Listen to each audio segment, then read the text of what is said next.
Yo, yo, yo, yo, yo. Welcome to another episode of the X-Factor Sportz Podcast.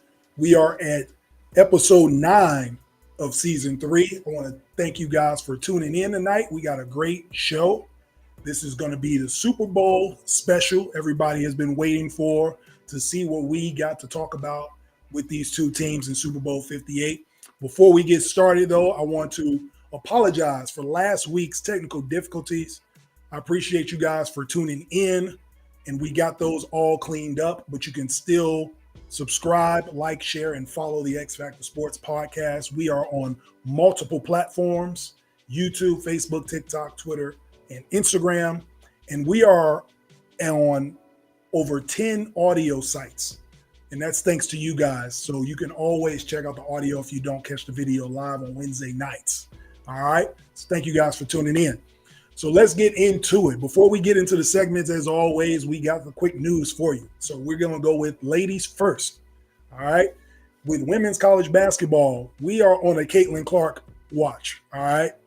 The guard from Iowa. She is less than 100 points away from passing Kelsey Plum as the all-time leading scorer in women's college basketball. She burst on the scene last year, but obviously she's put together a body of work in 4 years that is going to have her surpass a record that I didn't think would be passed this soon, to be honest. I remember, and I'm dating myself, I remember when Jackie Stiles at Southwest Missouri State was the all-time leading scorer in women's college basketball. And now Kelsey Plum from Washington, and now Caitlin Clark's about to surpass that here in a few games. Caitlin Clark might be the best basketball player I've seen since Diana Taurasi in college. I mean, she can do it all with the basketball. Like, she's a wizard with the ball. She can shoot from anywhere. Like, she plays like a dog. She's tough. I like her game. She's got some swag to her. Like, she's fun to watch. And that's good for the women's game. It's good for basketball as a whole to see women be proud to, have that dog mentality and go out and compete, and you can put them in the same conversation with men's basketball when they play at that level. So congrats to her. I think she's going to break the record next Thursday. They got Michigan at home. I think she does it in front of the home fans. Like I said, less than 100 points to go. I think probably 3-4 games up to that Michigan game. I think she does it. She averages over 30 a game, so just simple math. But I think they'll do it in a special conference game at home in Iowa. So we'll keep track of that for you, and maybe next episode we'll be celebrating. So we'll see. All right. On to the NBA. Quick news. Joel Embiid is going to miss some time. He had a procedure on the meniscus. If you watched the game a couple weeks ago against Golden State, Jonathan Kuminga fell on his knee. Didn't think it was going to be that bad. It turns out it was. Maybe he already had some things going on with that knee, and that just kind of put the nail in the coffin. But he's going to miss some games. So what does this mean, right? The league has put together this rule now. If you don't play 65 games, you're ineligible for any of these awards, MVP, All-NBA, things like that. They're going to have to tweak this rule because of this freak accident, right? What if Joel Embiid plays 63 games? His numbers are better than they were last year when he won MVP. It's the same ingredients that the Joker had when he won back-to-back MVPs. His second year was better than his first. Same with Giannis. And Joel was on the same trajectory, right? So if he plays less than 65 games, he's ineligible to win MVP or be an all-NBA player. I think it's kind of crazy. So what did NBA do? He's expected to miss at least a month. And he's already missed like 12 games. So in a month's time, he could miss another 12, 13 games. So that puts you at 24, 25 games out. All my mathematicians do that. You take that away from 82. We're getting pretty close, right? So I just feel like when you are playing as great as he was and injury is what's holding you back from getting awards, maybe he doesn't get an MVP award, right, because he missed time. But to not put him on an all-NBA team because he got hurt is kind of crazy. So I think they're going to have to tweak that rule a little bit and we'll see what happens with that. But in my eyes, Joel was the MVP already. We had the midseason awards last week. We talked about it. And Embiid is head and shoulders above everybody as an MVP. So we'll see. Get well soon, JoJo, and hopefully you come back and dominate. And then last for quick news, we got NFL. Cliff Kingsbury is the new offensive coordinator for the Washington Commanders, all right? This is low-key big news. And I say that because of where Cliff Kingsbury came from at USC. He was the quarterbacks coach for a guy by the name of Caleb Williams, who is projected to be the number 1 overall pick, right? The Washington Commanders have the number 2 pick, and they bring in Cliff Kingsbury. So where there's smoke, there's fire usually, and that's what'll get me to segue into this. Should the Bears trade the number 1 pick to the Washington Commanders, right? Let's look at all the factors of what we have with these two teams. Obviously, the Bears have the number 1 overall pick from Carolina. Appreciate y'all for playing the way you played this year, for giving us that pick. Give us all the leverage in the world. And then the Commanders are at number 2. All right, so again, let's look at all the factors of this. They get Cliff Kingsbury from USC. He was Caleb Williams' quarterback coach. Caleb Williams is projected to be the number 1 pick. He is the biggest draft prospect since Trevor Lawrence, Andrew Luck. Like, these are the names that he's kind of being talked around. He's born and raised in D.C., local kid, right? You go there, you're comfortable with the coordinator, the quarterback coach, now coordinator, Cliff Kingsbury, who was in his own right an NFL coach for the Arizona Cardinals for some time. And he's coached a number 1 draft pick quarterback, Kyler Murray, before. So there's experience there as well. The Commanders have new ownership. So new ownership is always looking to make a splash, always looking to put their mark on a franchise. And what better way to do it than getting the number 1 overall pick and the most talented prospect in the last few years in Caleb Williams. There's that. Then Magic Johnson is one of the people in the ownership group who's been in LA for 40 years, right? Might as well say he's from LA. I'm pretty sure he's seen 1 or 2 USC games and seen Caleb Williams play, right? So I don't believe in coincidence, but all this is starting to add up to a team, a franchise looking to make a splash in DC, getting a local kid, almost like a LeBron James feel, how the Cavs got LeBron coming from Akron. You get a DC kid, quarterback, you need a quarterback. Boom, we're at number 2. What do we need to do to get this number 1 pick? So to answer the question, should the Bears trade that pick? My answer is absolutely yes. All right. And this is what should happen. First of all, the Bears have already answered the questions of will Justin Fields stick around? I believe they've already answered those questions. Why do you say that, Jay? They fired Luke Getsy, the offensive coordinator, and kept Matt Eberflus. So usually when an organization fires a coordinator and keeps a coach, they're telling you, you have one more chance to make this right. And also, it's not the quarterback's fault, right? We're just going to give him another year to try to get this figured out with the coach, or you both will be sent packing. Now, if the Bears didn't want Justin Fields to stay with the number 1 overall pick, they knew they had it. Why wouldn't you fire Eberflus, get a new coach, and then let that new coach draft his guy, right? So that's why I think Justin Fields stays. It's just kind of weird if you keep Eberflus and fire and let go Justin Fields. Doesn't make much sense. So I think Fields stays. Now, if we're giving up this number 1 pick, we want a king's ransom from the Commanders, right? If you want this number 1 pick, this is what you got to give us. And I'm saying us because I'm a Bears fan, right? You see the bear down oozing out. So you got to give us this. Let's swap these picks, right? We want 2 for 1. We want our second round pick back because we gave them a second round pick for Montez Sweat this past season, which was a great pickup, by the way. Shout out to Montez. We want that pick back, though. That pick's going to be lower than their 2 because we had a better record, so they can keep their number 2 pick. It's higher. But we want our 2 pick back, or our second round pick back, I apologize. And then we don't have a 6th-round pick or 7th-round pick in this draft. So either give us a 6 or 7 this year or give us a 6 or 7 next year for our number 1 pick. So let's look at the menu. We want to swap picks. We want our 2nd-round pick back, and we want a 6 or 7 this year or next year. And then you can get the number 1 pick. But that's what we're looking to get if you want ours, right? And what the Bears can do with that, now we can get Marvin Harrison at 2 to pair with DJ Moore. And oh, by the way, we still have another top 10 pick. We got the number 9 pick too. So now we can go get that boy from Alabama, the offensive tackle. I think his name J.C. Latham. So go get him at 9. We get a number 2 or our 2nd-round pick back. And then we just ride on out. So that'll give us 6 picks in the draft again.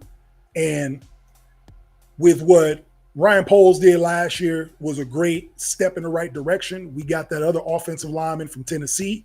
He's got a year under his belt. He's going to be seasoned. And now you bring in J.C. Latham, shore up that offensive line with Justin Fields. And we see what we can do. But that's what I'm doing. If you're not giving me your 2 and your 2nd and another pick, you can't have my number 1 pick. I feel like the Commanders don't really have a leg to stand on. They want Caleb Williams. Everybody knows they want Caleb Williams. That's why they made the hire to get Kingsbury there. And I believe that's what we are going to see happen. I'm looking forward to the draft this year to see what the Bears do. See if Ryan Poles can have 2 great drafts in a row as our GM. We'll see what happens with that. But you guys let me know what you think. Should the Bears trade this number 1 pick to Washington, and what should they get for it? You can always comment. We always reply to live chat comments. You guys let me know what you think. Be sure to like, share, subscribe. We are on all the platforms and all the audio. So let me know, what should the Bears do with this number 1 pick? Should they take Caleb Williams, or should they trade back, get Marvin Harrison, and keep rolling with Justin Fields for 1 more year? Y'all let me know. All right. When we come back, we are diving into the NFL. And we're going to start with a bet that, more or less. This is going to be a special bet that. You guys are not going to want to miss this. We'll be right back with the X-Factor Sports Podcast.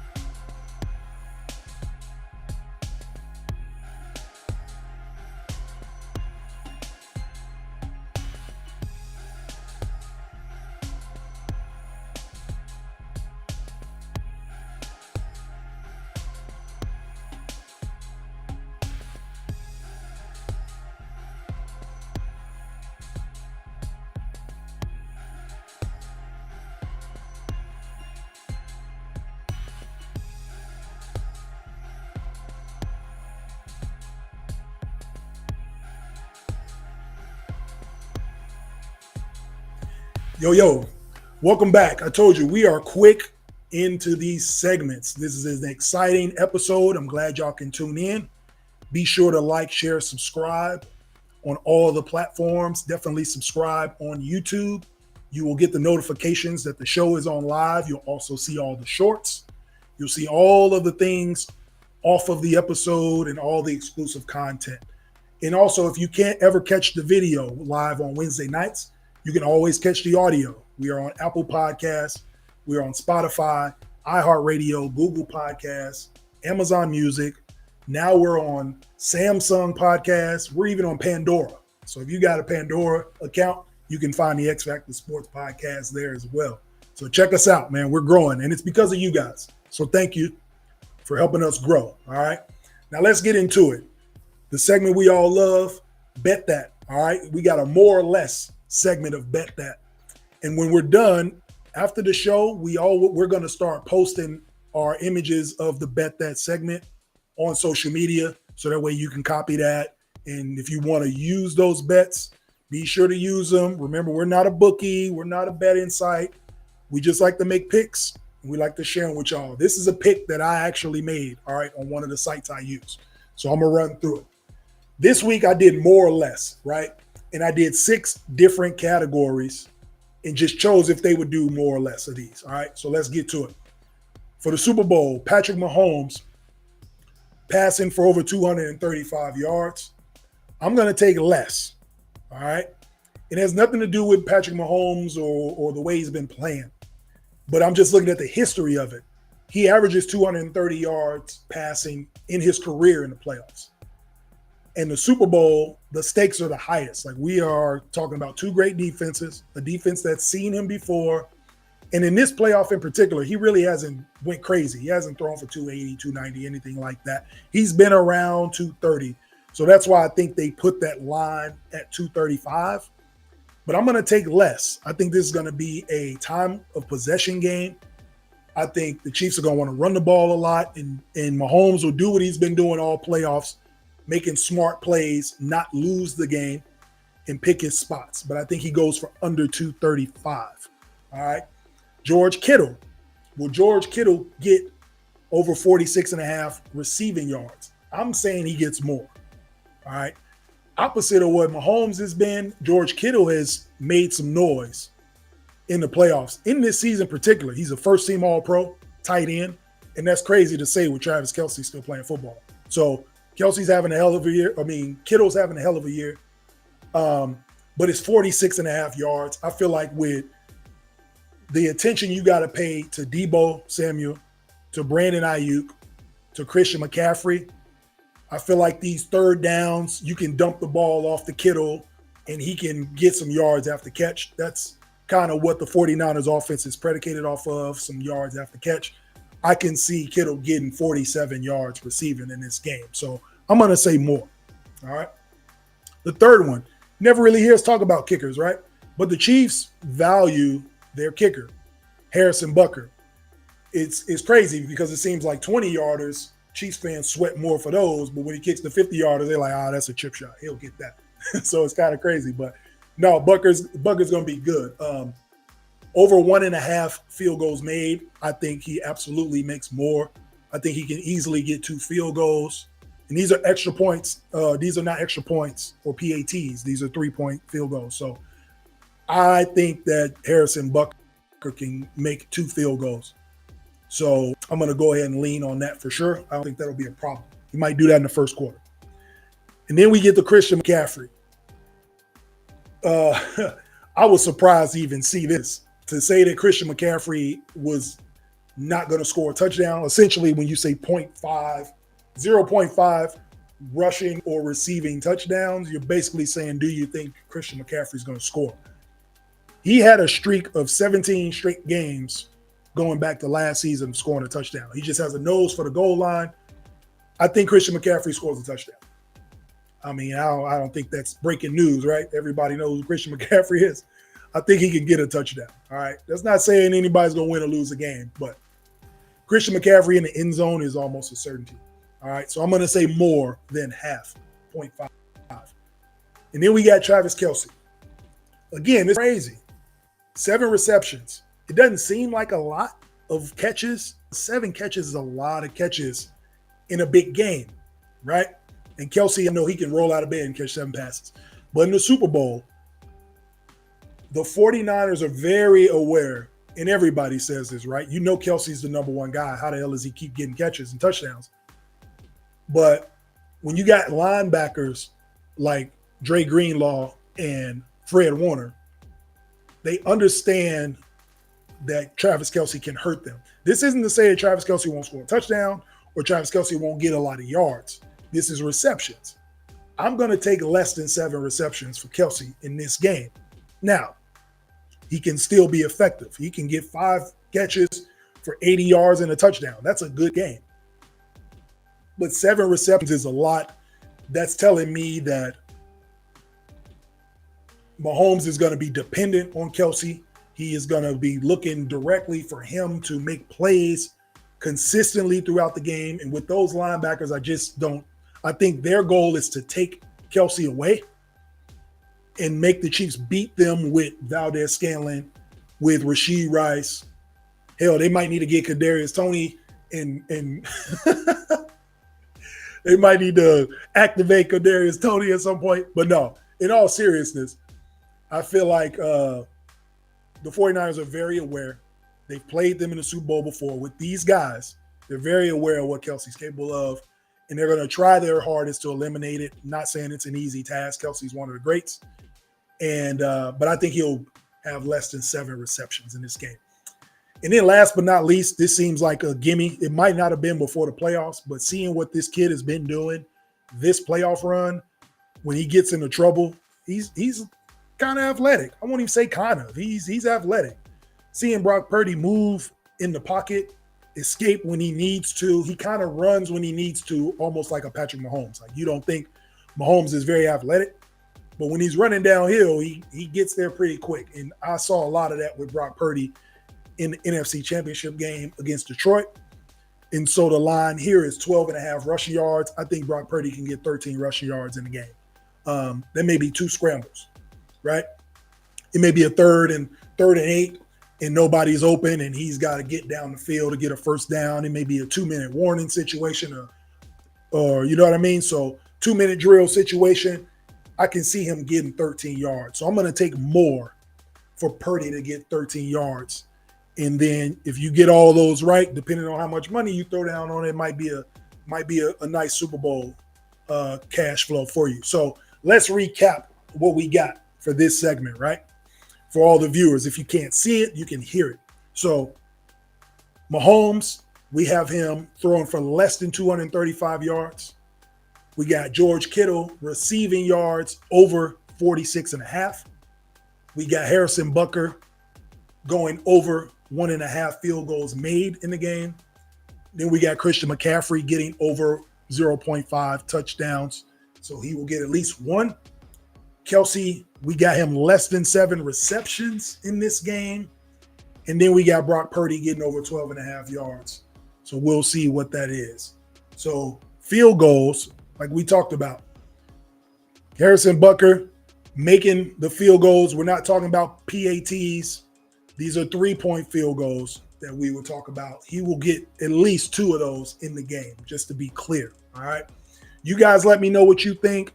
If that's a good bet, if we should place it, if we should put some more action on it. But we're going to go with those 6 picks this weekend. And hopefully, if you guys are making these picks, we all make some money together. All right. So when we come back, we're going to get into it. The road to the Super Bowl. And we're going to talk about who we got winning it all. This is the X-Factor Sportz Podcast. We are coming right back. All right. Don't go nowhere. Right back.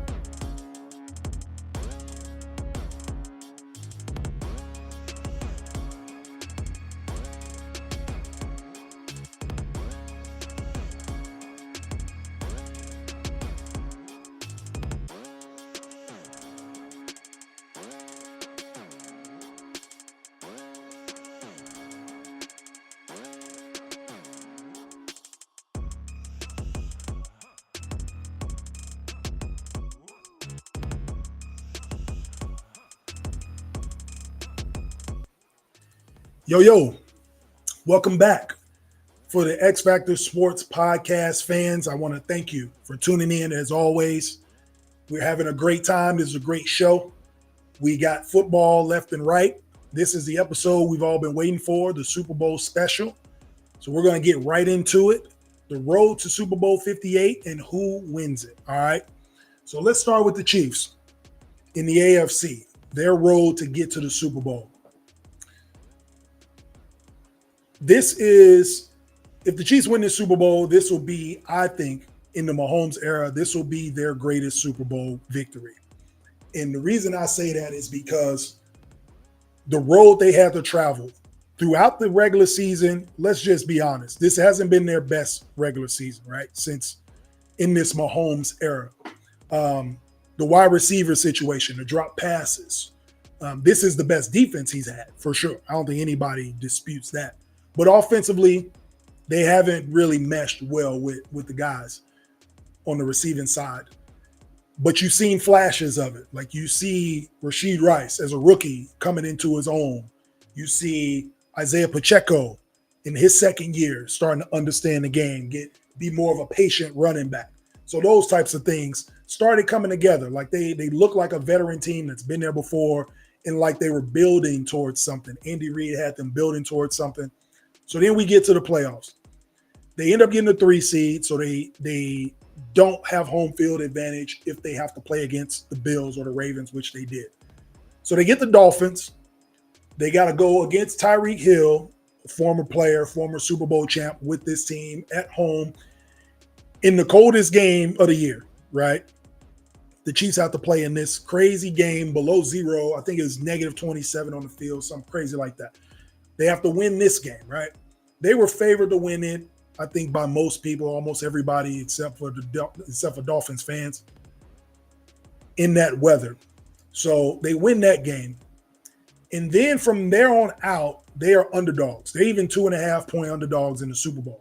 So they have to go to Buffalo, and they're underdogs there. And I'll be honest with you, I did not pick the Chiefs to go this far. I had the Chiefs losing to Buffalo because of these factors, just the type of year they had been having and going up to Buffalo. Buffalo had been waiting for this opportunity for years to get this seed higher than the Chiefs, to play them in a home playoff game. And I learned something about the Chiefs. And maybe it was right. It was hiding in plain sight, so to speak, right? The championship medal and the experience that this team has, that they showed in these last two games, was very evident, especially in Buffalo, right? The Bills moved the ball. They did everything they wanted to do the first three quarters. And then the Chiefs just said, enough. Y'all ain't scoring no more points. Like, the Chiefs took the lead 24-20 in the fourth quarter, and that was like, y'all done. Forced a team that was moving the ball at will the whole game to punt 3 straight times, miss field goal. The defense rose to the occasion. After so many times in the Patrick Mahomes era, the team had to look to Mahomes and the offense and say, win this game for us. It was a time where the offense had to look to the defense and say, win this game for us, shut this down. And they were able to do it.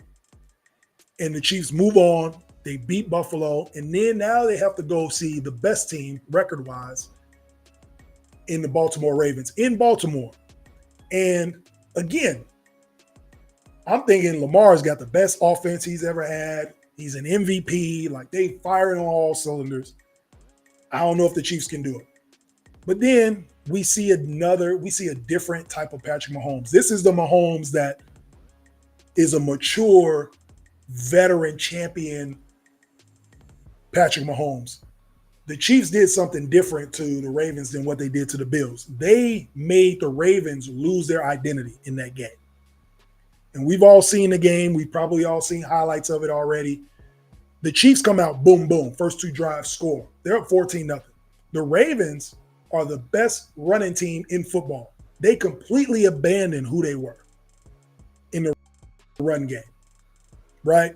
Because of the fear that the Chiefs imposes on you with Patrick Mahomes. When you got 15 on the other side of the field, it's like, they up 2 touchdowns. Like, we have to do something to catch up.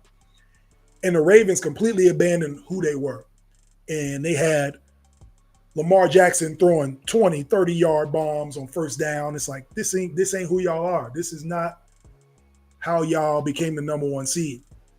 And completely took them out of character and imposed their will on the Ravens to get to another Super Bowl.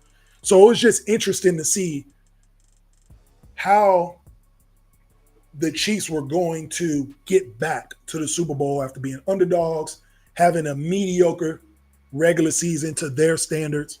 And the way they did it was with championship experience. And it's crazy to see. And here we are. They're in Super Bowl 58. And now we got the 49ers. Their role was a little different. They had been to the Super Bowl 5 years prior in 2019 with a different quarterback. But a lot of these are the same guys that played the Chiefs the first time. When they played the Chiefs the first time, I feel like the Chiefs had arguably their best offense in the Mahomes era. And now they're going up against the Chiefs' best defense in the Mahomes era. But the 49ers got to this place a little bit different. They were dominant all regular season. Anytime Deebo Samuel and Trent Williams played in a football game, they won, except when the Ravens smacked them around. They looked like a complete team, up and down. There was no doubt that the 49ers were going to get to this game. If you watch before the playoffs, we picked the 49ers versus Ravens in the Super Bowl. So there was no doubt on the X-Factor Sportz Podcast of who was going to represent the NFC. And so here they are. But the games they played in the playoffs looked different in a negative way than they did in the regular season, kind of opposite of what the Chiefs look like. The Chiefs look like they're playing their best football at the right time. And the 49ers look nervous almost, like they had 2 come-from-behind wins against Green Bay, who's a 7 seed. I don't know if it was a matchup thing, but they had to come from behind to beat Green Bay, which they did, obviously. Brock Purdy kind of had to show his mettle that he can come from behind and win big games when they matter. And then we get into the Detroit game, and Detroit's smacking them, right? This game is 24-7 early. So it's like, what are the 49ers going to do? And their defense, like the Chiefs, just said enough. And they start shutting down this high-powered offense of Jared Goff and the Detroit Lions. And this defense kind of woke up, I think, in that game. They had looked like they weren't the same defense a few weeks prior. And it's like that second half woke them up. And they looked like the defense that everybody had been bragging about for the 49ers. And then Brock Purdy, put his finishing touches on it, played a great second half, and they win. But I say it's different how they got to the Super Bowl is because they were expected to go based off their regular season. And then when they got in the playoffs, it was some adversity. And they still got there. The Chiefs didn't look like a Super Bowl champion. They looked like they had a little bit of the Super Bowl hangover. Not as bad as the Eagles. They weren't, they weren't falling apart. But they just looked like it was something missing. The magic wasn't there. And then they get to the playoffs and they look like, to use a basketball reference, they look like the Spurs, man. Like the Spurs back when they had Duncan, Ginobili, Tony Parker, like they would just go through the regular season and kind of build towards getting in form for the playoffs. And then when the playoffs came, you knew what time it was. That's what this Chiefs team looks like. They look like a savvy veteran team that's been here for years. They look like what the Patriots used to look like back in the day. Brady, everybody thought Brady didn't have enough wide receivers to throw the ball to. Julian Edelman's too small. And then sure enough, they're playing again in February. So we're getting a sense of that. It's like this is building towards something for the Kansas City Chiefs. And with all that being said, who do we think is going to win this game? With both of these teams getting here, right? A rematch from a few years ago. Chiefs having great defense. 49ers have a consistently great defense. We got 2 great offensive-minded coaches. We got great offensive weapons on both ends, on both sides. It's crazy to think who will win this game. But the X-Factor Sportz Podcast, we're going to go with the Kansas City Chiefs winning Super Bowl 58. All right?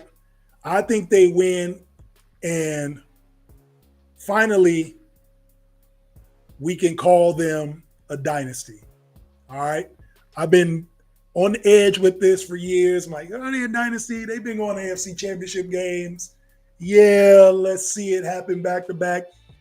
I think the Kansas City Chiefs win this game. They go back-to-back for the first time in 20 years, 3 out of 5, and they can officially be called the next NFL dynasty, the Kansas City Chiefs. I think they win this game. It ain't going to be easy. I think this will be a tough, hard-fought game. I think the first quarter, both of these teams will be trying to figure each other out. They'll be trying to not make any mistakes.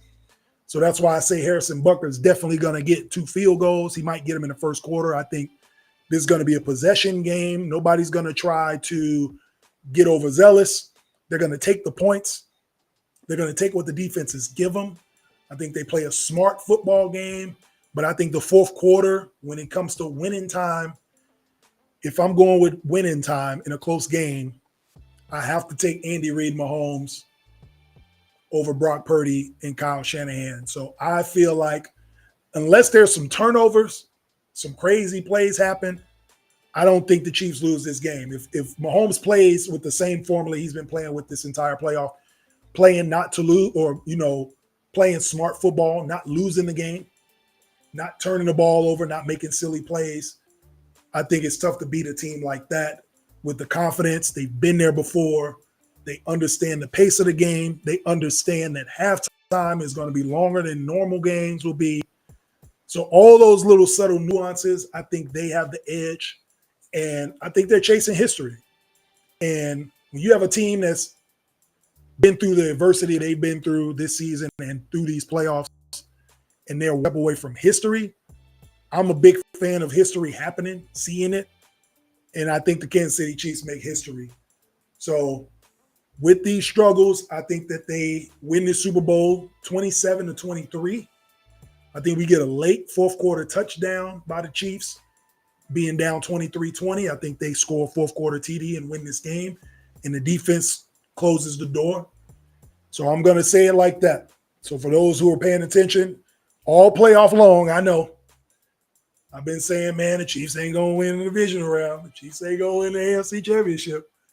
But with new information comes new analysis, right?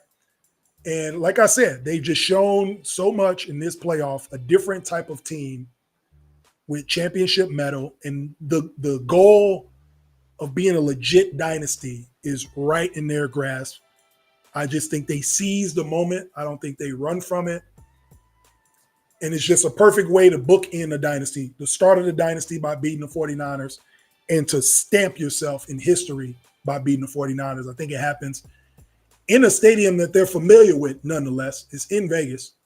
That's like Kansas City West. I don't think they lose games there. They're going to play more playoff games there on Sunday than the Raiders have already. So I feel like there's going to be a bunch of 49er fans there because obviously it's only like 4 hours away, 5 hours. And if you watched any of the pre-game festivities, anytime the Chiefs got on the podium, they got booed left and right because all the 49ers fans are already there. But I don't think that matters. I think this team has been through the fire, and I think they're going to come out a dynasty. So that's my take on it. You guys let me know what you think. Who do you have winning Super Bowl 58? The X-Factor Sportz Podcast is choosing the Kansas City Chiefs 27-23. Y'all let me know what y'all think, all right?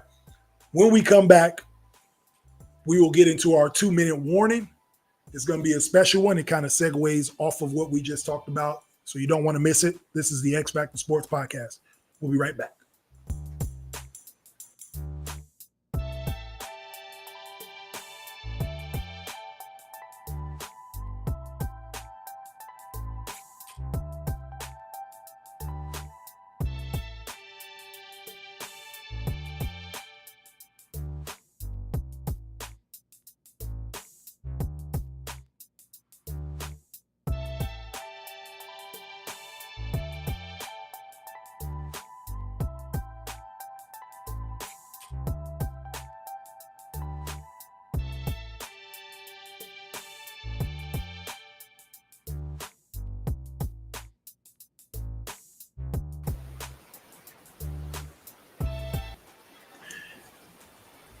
Yo, welcome back to the X-Factor Sportz Podcast. Thank you guys for tuning in.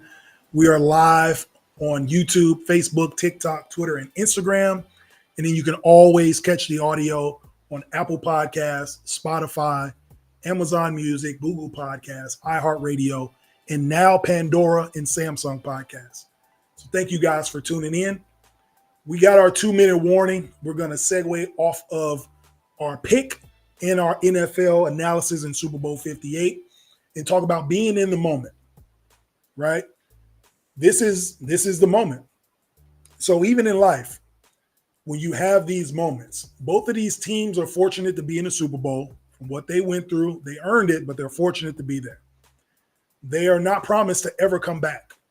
So I think there's going to be an appreciation from both teams. The Chiefs with the appreciation of look at what we've built and what we've done over this last 5 years, 6-year run. And for the 49ers, it's going to be, man, we didn't know we were going to get back here. Like there could have been the possibility of us not getting back. For those who played on the team in 2019, to be back in 2024 are going to appreciate the moment for what it is for being back, and they're going to want to seize it as well. So with the 49ers, just the history of the franchise, if they win this Super Bowl, it'll be the first Super Bowl they won in 30 years. They haven't won since Steve Young, Jerry Rice, Ricky Waters. They blew out the Chargers back in the day. So this is something special for their franchise to get back a Super Bowl and get their 6th Super Bowl to match the Steelers and the Patriots, and then the Chiefs to be cemented in history as a dynasty. So the moment is there, right? Andy Reid's getting up there in age. There's a lot of retirement talk swirling around him. Travis Kelce's flirted with the idea of retirement. So it's hard to get to a place of happiness in sports. So when you get to that place, and in life, when you get to that place, you have to be in the moment. Stop and smell the roses, seize the opportunity, all the cliches, right? Being in the moment. Every time I do an episode of the X-Factor Sportz Podcast, I'm present. This is where I am. And I'm always trying to be present. In my marriage, at work, in this podcast, you always want to be in the moment and be present, because you don't know when it'll come back. You don't know if you'll get that moment back. So you have to enjoy all of those. And then it's cool to sit back and reflect on them and enjoy that. Enjoy the process of whatever it is you're doing, right? That's the beauty in that process. Don't take these times for granted. You always want to appreciate the times, good and bad, because you can learn from those bad ones, right? We only get one life. So you don't want to waste it wondering what could have been. You know, when I started this podcast, it was an idea. And it's something I wanted to do for years. And it was just like, I'm just going to take the leap. The first 3 episodes, they're not going to sound the best. The quality is not going to look great, you know, all that stuff. But if you don't start something and just go for it, you're going to wonder what if. So you have to be in the moment, and look at where we are now, right? So that's what you want to do.